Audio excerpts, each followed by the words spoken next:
91 alinéa 5 du règlement sur le projet de loi ordinaire. La parole est à Monsieur Bastien Lachaud.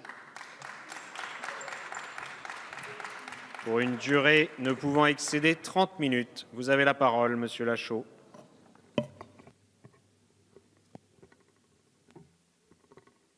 Monsieur le Président, Madame la garde des Sceaux, Madame la rapporteure, chers collègues, si vous voulez détruire l'avarice, commencez par détruire le luxe qui en est la source.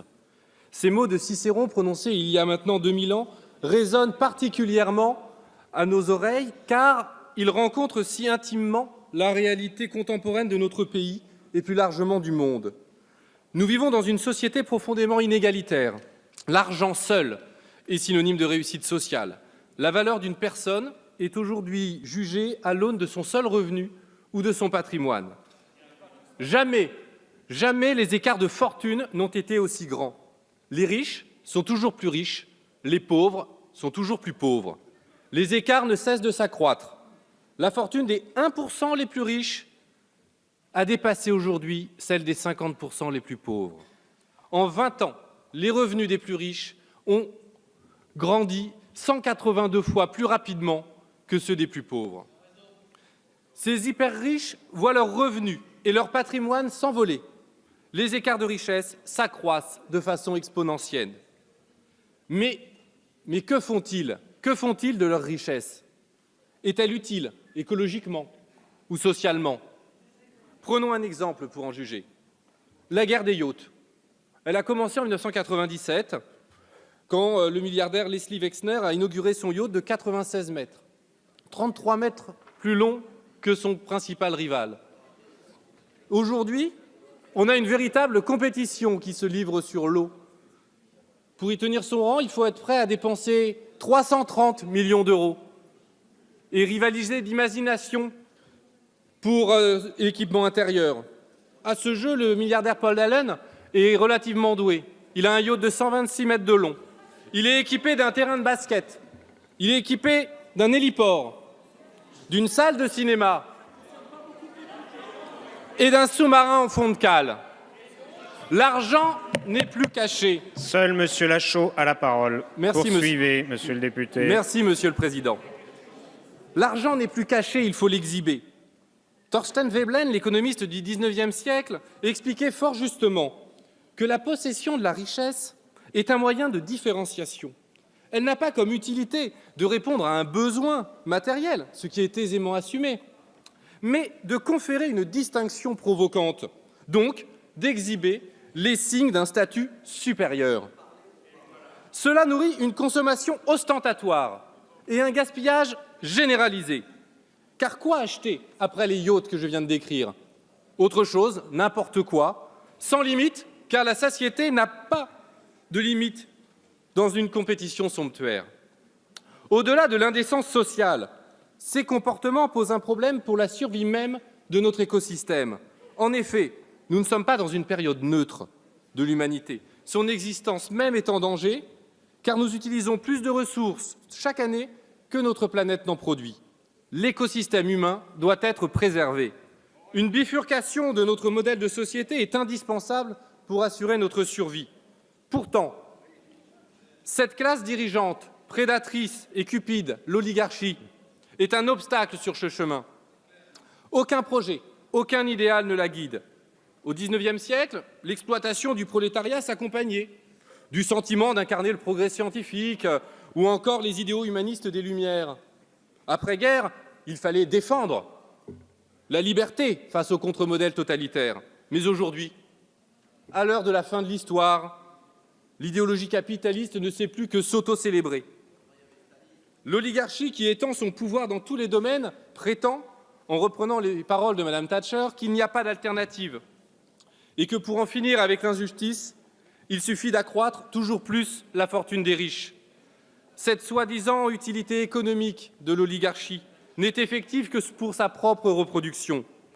Le nombre des pauvres et les inégalités en sont la preuve criante. Et pourtant, le mode de vie de ces hyper-riches est érigé en modèle pour la société, alors même qu'il contribue à sa destruction. Et c'est le président Macron alors ministre de l'économie du soi-disant ennemi de la finance François Hollande, qui résume cette injonction en une phrase éclairante. Il faut des jeunes Français qui aient envie de devenir milliardaires. Dans la lignée du président Sarkozy, le président à la Rolex, et dont le conseiller a affirmé que si à 50 ans on n'avait pas tous une Rolex, on avait quand même raté sa vie. L'argent, l'argent, l'argent. Voilà l'horizon que les dirigeants de ce pays fixent à notre jeunesse. Voilà d'où vient la corruption de ce pays. Voilà les comportements qu'il faut combattre. Le plus grand corrupteur est au pouvoir, c'est l'argent roi. Lorsque l'on s'attaque à un mal, il faut pourtant en couper les racines, sinon il repousse. Et pourtant, cette lutte, Madame la garde des Sceaux, il n'en est absolument pas question dans ce projet de loi. Pire, les avancées que le Sénat avait osé ajouter contre l'avis du gouvernement, les insensés, ont été systématiquement retirées du texte à la demande du gouvernement. Ce projet de loi n'est absolument pas à la hauteur des enjeux soulevés. Mais peut-être est-ce parce que c'est une loi de moralisation, même si, Madame la Ministre, vous avez refusé ce terme. Parce que, en effet, la moralisation, c'est le fait de rendre conforme à certains principes les actions. Le problème, c'est que la morale est une définition collective et floue. Et morale, ce qui est socialement acceptable. Or, la société accepte beaucoup de choses pourvu qu'elle y soit habituée. C'est ce qui est défini comme normal. Or, dans notre société, il est considéré comme normal de s'enrichir à outrance. Pire encore, la morale relève de l'appréciation personnelle, de ce qui est socialement acceptable. La morale finit par être ma morale, ce que moi j'estime moral de faire. Dit ainsi, on comprend mieux l'échec de tous ceux qui ont voulu moraliser le capitalisme. Donc, la loi de moralisation vise à rendre socialement acceptable ce qui ne l'est pas pour le moment, soit en limitant certaines pratiques, soit en renforçant certains contrôles, pour rendre les pratiques conformes aux attentes du plus grand nombre. Il s'agit de changements purement relatifs aux attentes d'une société et non relatifs à ce qu'il faudrait faire.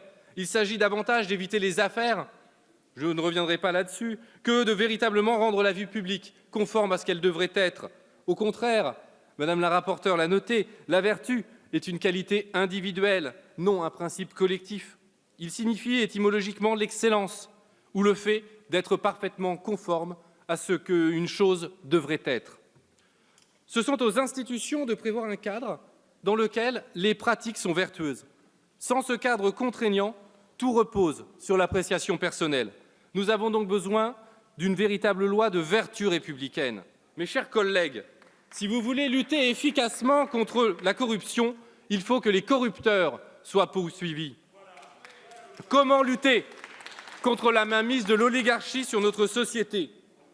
Tout d'abord, en réduisant les écarts de salaire. Déjà en 2000, l'un des grands penseurs du management américain, Peter Drucker, avait lancé cette mise en garde, et je le cite. « Il y a 30 ans, le facteur multiplicatif entre le salaire moyen et le salaire le plus élevé d'une entreprise était de 20. Maintenant, on avoisine les 200. C'est extrêmement pernicieux. Le banquier JP Morgan avait fixé comme règle que le top management ne devait pas avoir un salaire qui excède 20 fois celui d'un salarié moyen. Cette règle était très sage. Il y a aujourd'hui une attention démesurée portée aux revenus et à la richesse. Voilà ce que l'on nous disait. Voilà ce que disaient les penseurs du management américain en 2000. Mais s'il y a un lien, c'est que juste que vous ne voulez pas le voir. Aujourd'hui, nous n'en sommes même plus là. 16,8 millions d'euros, mes chers collègues, pour Olivier Brandicourt, le PDG de Sanofi en 2015. À votre avis, ça représente combien d'années de SMIC? 1200. 1200 années de SMIC. Et si seulement c'était une exception? Non, c'est une pratique courante. 3,5 millions d'euros en moyenne pour la rémunération globale des patrons des 120 plus grosses entreprises françaises. 5 millions d'euros pour une rémunération moyenne pour les patrons du CAC 40. Comment les Français, dont les revenus médians, certains ici l'ont oublié, est de 1 700 € mensuels. 1 700 € mensuels. Peuvent-ils avoir confiance, vu que c'est le terme de la loi, confiance dans une société qui permet de tels écarts de revenus? Ce n'est pas possible. Il faut imposer un écart maximum de salaire de 1 à 20 dans les entreprises. Ainsi, tout grand patron qui voudra s'augmenter devra augmenter les salaires de tous. Voilà une mesure vertueuse pour l'entreprise, vertueuse pour l'économie, vertueuse pour la France. Et pourtant, Madame la garde des Sceaux, rien de tout cela dans votre loi. Et si au moins ces hyper riches payaient leurs impôts en France? Mais non. Les paradis fiscaux les accueillent à bras ouverts. Ils y courent protéger leur fortune parce que là-bas, l'imposition des héritages, fortunes et autres patrimoines est réduite à la portion congrue. Et ils n'ont même pas besoin de partir au bout du monde. Les paradis fiscaux sont à nos portes, au sein même de l'Union européenne. L'évasion fiscale, l'optimisation pour les moins téméraires ou les plus pleutres font d'ailleurs partie des règles de bonne gestion. L'évasion fiscale des entreprises coûte au moins 100 milliards de dollars par an aux pays pauvres, selon l'association Oxfam. Avec cette somme, les 124 millions d'enfants non scolarisés pourraient bénéficier d'une éducation. Pire, ces paradis fiscaux sont un moyen utile de pression pour suggérer aux États d'abaisser la fiscalité sur les riches. Vous savez, mes chers collègues, cette ancienne selon laquelle, si on les taxe, les riches vont partir. Eh bien, qu'ils partent. Ils ne servent à rien, eux qui ne veulent même pas contribuer à l'effort national. Et d'ailleurs, s'ils partent, nous saurons les poursuivre. Parce qu'il faut instaurer une taxation différenciée. Tout citoyen devra payer au fisc le différentiel entre ce qu'il aurait payé en France et ce qu'il a payé dans son pays de résidence. Voilà une autre mesure que nous proposons. Notre inspiration, la Corée du Nord, messieurs les Républicains, non même pas. Les États-Unis d'Amérique, qui appliquent une telle législation depuis de nombreuses années sans que leurs riches ne se soient enfuis. En France, cela aurait une conséquence concrète immédiate, en finir avec les 90 milliards par an. 90 milliards par an de fraude fiscale. Vous savez ce que ça représente? 1,5 fois le budget de l'éducation nationale. Et monsieur le ministre des Finances publiques qui se gargarise de couper 4,5 milliards dans les finances publiques? Que dire des baisses des APL pour les étudiants, de la hausse de la CSG des retraités? Tous les étudiants ne vivent pas avec 1 000 € par mois comme le faisait notre président. Et tout ça pourquoi? Pour le bien de la France et des Français? Des plus démunis et des classes moyennes? Que nenni! Pour financer les baisses de l'impôt sur les grandes fortunes. On voit que les riches ont été bien entendus et servis par ce gouvernement. Au lieu de reproduire des solutions qui ne marchent pas, lutter contre la fraude fiscale, voilà une proposition utile et simple. Et pour favoriser cette lutte, quoi de mieux que de faire sauter le verrou de Bercy, cette tradition digne de l'Ancien Régime, qui crée une juridiction à part et empêche le pouvoir judiciaire d'initier une procédure pénale en cas de fraude fiscale? Pourtant, Madame la garde des Sceaux, rien de tout cela dans votre loi. Pire, vous avez demandé à votre majorité de supprimer l'amendement du Sénat. Pour que de telles pratiques puissent se déployer dans la société, il faut bien que l'influence de l'oligarchie s'étende jusqu'à la haute administration. Le pantouflage et le conflit d'intérêts sont donc des pratiques contre lesquelles il faut lutter. Le pantouflage désignait à l'origine les polytechniciens qui préféraient partir dans le privé, la pantoufle, plutôt que dans la fonction publique, la botte. Aujourd'hui, pourtant, ils sont nombreux à être à la botte de la finance et de l'oligarchie. Et plus encore, dans les grands corps. 75% des inspecteurs des finances pantouflent au cours de leur carrière, à l'image du président Macron. Leur salaire est ainsi multiplié par 10, voire plus. Avant, il fallait choisir entre le pouvoir ou l'argent. Aujourd'hui, on peut avoir les deux, en très peu de temps. Voilà un mélange des genres qui ne donne pas confiance. En effet, les conflits d'intérêts sont nombreux, comme le montrent les différents exemples qu'il nous est donné de voir. Une dizaine de conseillers du président Hollande sont ainsi partis dans le privé au cours de son mandat. Julien Pouget, conseiller économie, parti travailler pour Total. Xavier Piechakzik, conseiller transport et environnement, a rejoint le directoire de RTE. David Kessler, ancien conseiller culture et communication, est parti travailler pour Orange Studio. Benoît Loutrel, le numéro 2 de l'ARCEP, recruté par Google France. Mais c'est bien le secteur bancaire qui tient la palme du pantouflage et donc du conflit d'intérêts. Les exemples sont légion.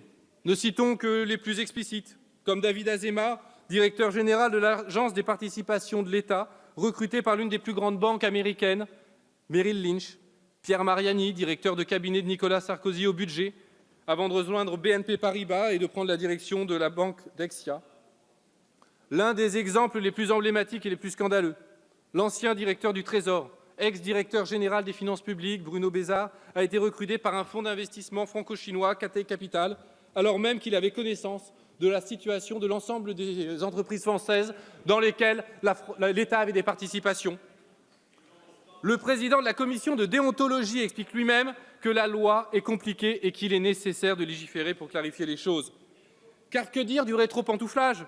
Ces fonctionnaires qui reviennent dans la fonction publique après être passés par le privé et donc avoir noué des contacts très proches avec les entreprises dont ils auront à réguler ou non les affaires. On peut citer Nicolas Namias, qui est passé par la direction du Trésor, la Banque Populaire Caisse d'Épargne, qui est devenu ensuite conseiller du Premier ministre Jean-Marc Ayrault. Sa complaisance au moment de l'élaboration de la loi de séparation bancaire de 2013, qui n'a eu d'impact que sur 0,5% des activités de la BNP Paribas et de Natixis, pose question, car il a été recruté 1 an plus tard à la direction stratégique de Natixis. Au final, peut-on être sûr qu'il défend l'intérêt général, comme tout bon fonctionnaire le doit? L'ancien secrétaire de l'association Finance Watch a une expression bien trouvée qui explicite cette question, et je le cite. « Vous avez toujours un petit lutin à l'arrière de votre cerveau qui vous dit que ce n'est peut-être pas très malin d'aller à l'encontre des désirs du secteur bancaire, au cas où.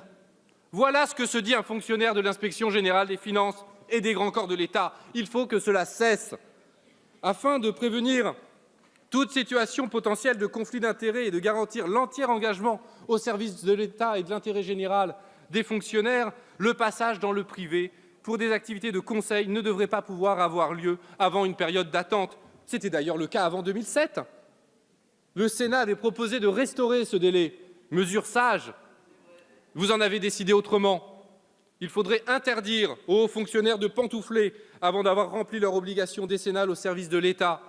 Avec une telle mesure, Édouard Philippe n'aurait pas rejoint Areva seulement 7 ans après sa sortie de l'ENA. Au final, rien dans cette loi pour lutter contre les conflits d'intérêts et le pantouflage.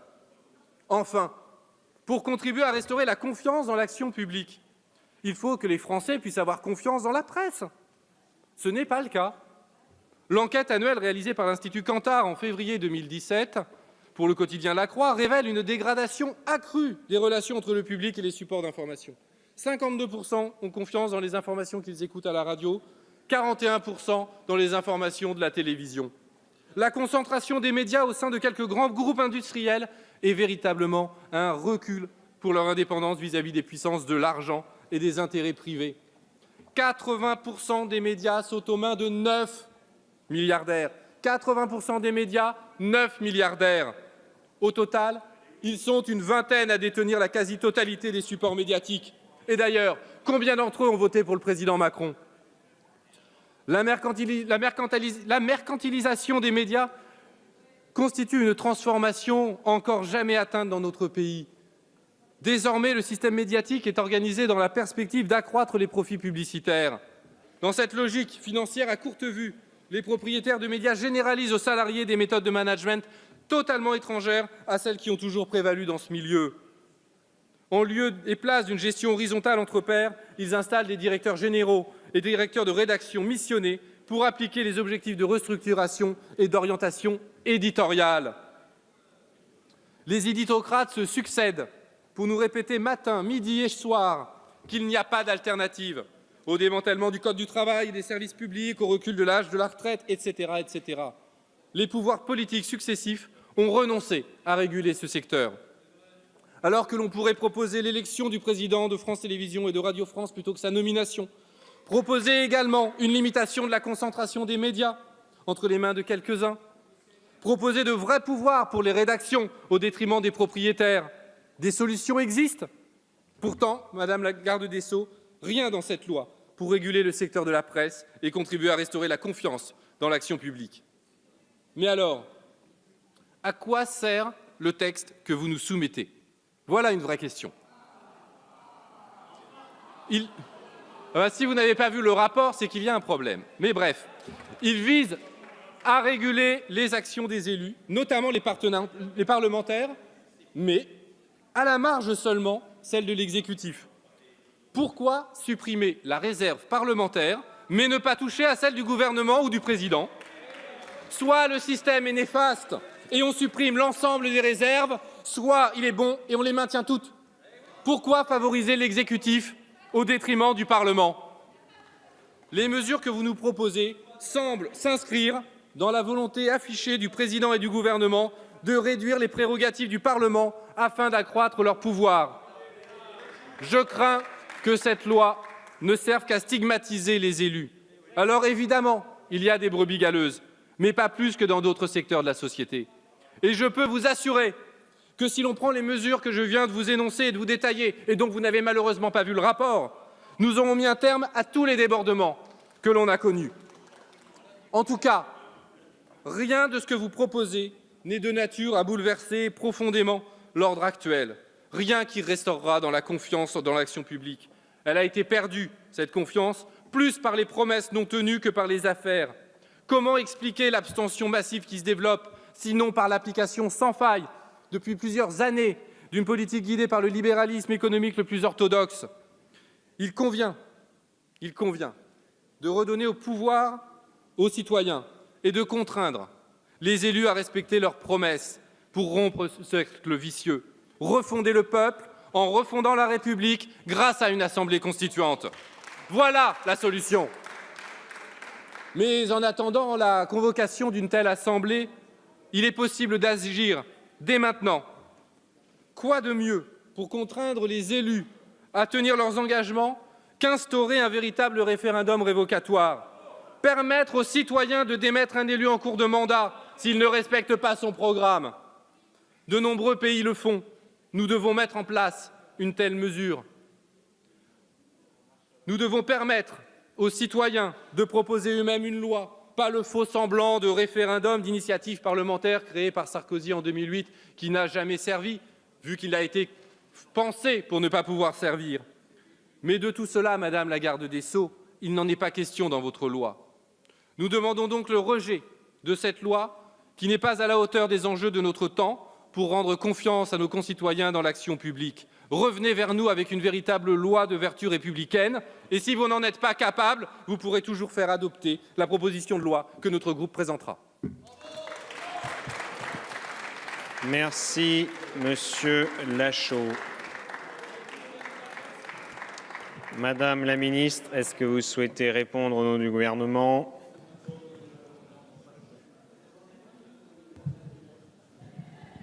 Monsieur le Président, Monsieur le député Lachaud, j'émets un avis défavorable à la motion que vous présentez. Ça ne vous surprendra pas. Alors, pourquoi? J'ai écouté avec attention tout ce que vous avez, les points que vous avez développés. J'ai trouvé d'ailleurs que certains d'entre eux étaient intéressants et mériteraient d'être traités, mais pas ici et pas maintenant. Il me semble en effet, si vous le permettez, juste 3 points. Il me semble tout d'abord, et je l'ai dit, et d'ailleurs j'ai bien compris que dans votre intervention, vous étiez un peu gêné par mon intervention préalable, je vous l'ai dit, il ne s'agit pas d'une loi de moralisation. Monsieur le député, je réinsiste sur ce point, c'est bien une loi qui pose un certain nombre de règles éthiques. Ce n'est en aucun cas une loi qui porte sur un présupposé moral. Donc vos arguments de ce point de vue ne me semblent pas pertinents. Ce n'est pas non plus une loi qui régit les rapports entre acteurs privés de la société. La loi le dit clairement, il s'agit ici de rétablir la confiance sur l'action publique et donc la loi ne porte pas, le projet de loi ne porte pas sur les rapports entre les personnes privées. Donc là encore, et quel que soit l'intérêt des éléments que vous avez développés, il me semble que le texte ne va pas dans le sens que vous souhaitez et ne peut pas aller dans ce sens-là. C'est une loi. Par ailleurs, troisième élément, c'est une loi qui, me semble-t-il, a apporte un certain nombre d'éléments nouveaux sur des thématiques qui jusqu'alors n'avaient pas encore été abordées. Je pense à l'IRFM, je pense aux emplois familiaux, aux collaborateurs parlementaires, etc.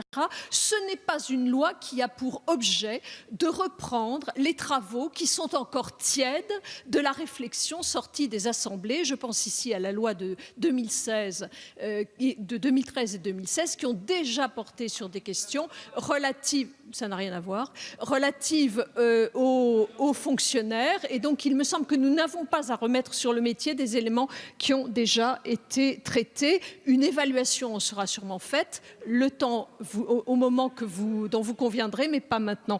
Enfin, ce n'est pas une loi qui porte sur les points de mouillage dans les ports ni sur les yachts. Et donc, pour l'ensemble de ces raisons, j'émets un avis défavorable.